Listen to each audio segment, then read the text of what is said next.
Shejti i ditës 11 mars. I lumi Domini Kam, priv dhe martir i penduar për besimin.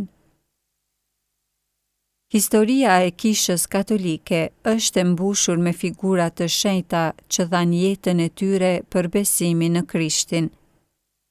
Një nga ata dëshmitar të guximshëm të fesë është i lumi Domini Kam, priv dhe martir, i cili me guxim dhe përkushtim i qëndroi besnik Krishtit edhe kur kjo besnikëri i kushtoi me jetë.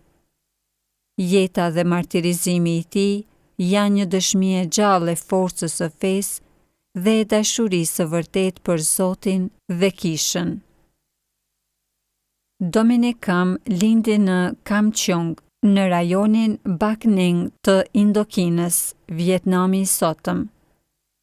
Që në moshë të re, ai u rrit në ndikimin e një misioni katolik të njohur si Shtëpia e Zotit, një qendër ku predikohej Ungjilli dhe formoheshin të rinj për jetën e krishterë. I frymëzuar nga misionarët dhe nga thirrja e brendshme që ndjente në zemër, ai vendosi të ndiqte rrugën e meshtarisë. Pas përfundimit të studimeve teologjike, ai u shugurua prift dhe u bë antar i urdhrit të tretë të Shën Dominikut.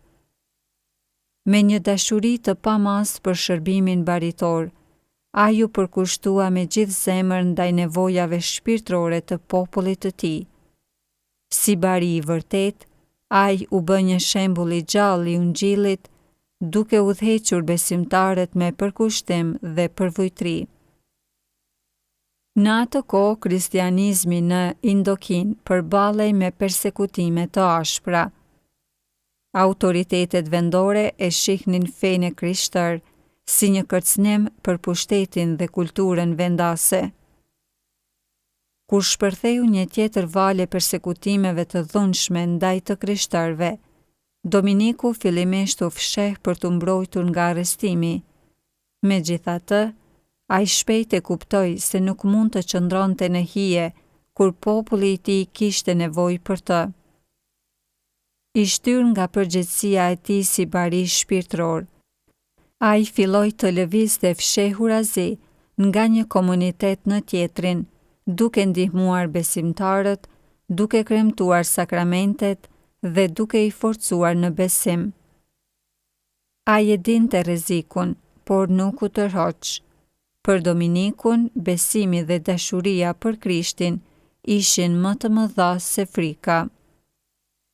Përkushtimi i tij nuk kaloi pa u vënë re.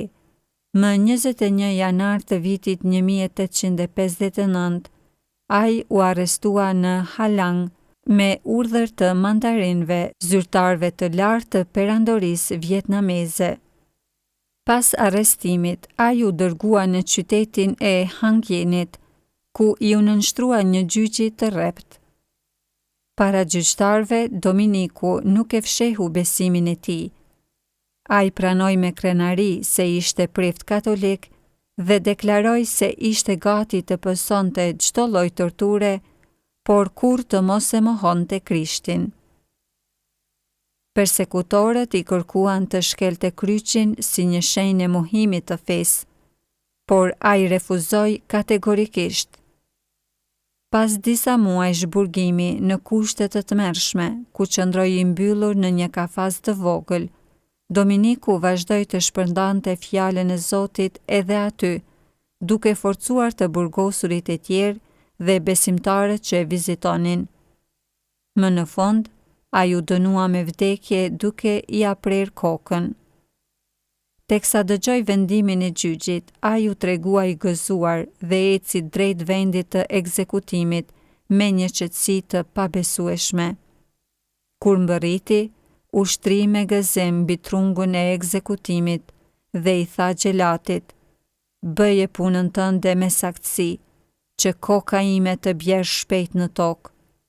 Megjithatë, ekzekutimi ishte tepër i dhimbshëm. Pas disa përpjekjeve të pasuksesshme për t'i prerë kokën me një shpatë, ushtarët përfundimisht e prenë me një sharr të ashpër. Ishte një vdekje e tmerrshme, por ai qëndroi i patundur deri në fund. Besimtarët e tij u lejuan të merrnin trupin dhe gjakun e tij dhe ta varrosin me nderime në vendlindjen e tij. Martirizimi i tij nuk ishte një humbje, por një triumf i fesë. Ai u bë një shembull i madh i dëshmisë së Krishter dhe frymëzoi shumë të tjerë për t'i qëndruar besnik Krishtit edhe në kohë persekutimi. Më 25 prill të vitit 1951, Kisha Katolike e shpalli të lumë Dominik Kam, duke vendosur atë në radhën e martirëve që me gjakun e tyre mbollën faren e ungjillit në tokën vietnameze. Mesazhi i të lumit Dominik Kam për botën e sotme. Historia e të lumit Dominik Kam është një përkujtues i fuqishëm për të gjithë besimtarët e sotëm. Në një botë ku feja shpesh përballet me indiferencë ose përndjekje të fshehtë, ai na mëson se besimi nuk është vetëm një e vërtetë që duhet ruajtur, por një flak që duhet mbajtur gjallë me guxim dhe dashuri. Ai na kujton se të jemi të krishterë nuk është vetëm çështje identiteti, por është një mision që kërkon përkushtim, sakrificë dhe dëshmi të vazhdueshme. Nëpërmjet jetës dhe vdekjes së tij, ai na fton të mos friksohemi për të dëshmuar Krishtin, të mos trembemi nga sfidat e botës, por të qëndrojmë të fortë në besim, duke i u besuar plotësisht hirit të Zotit. Siç thot edhe dekreti i dytë i Koncilit të Vatikanit për misionin e Kishës, Kisha duhet të ndjekë të njëjtin rrugtim që ndoqi Krishti, rrugën e varfrisë, të bindjes së shërbimit dhe të sakrifikimit të vetvetes deri në vdekje, nga e cila përmes ringjalljes ai doli fitimtar. Kjo është thirrja e secilit prej nesh, të jemi dëshmitar të Krishtit me jetën tonë, ashtu si i lumi Dominik Kam.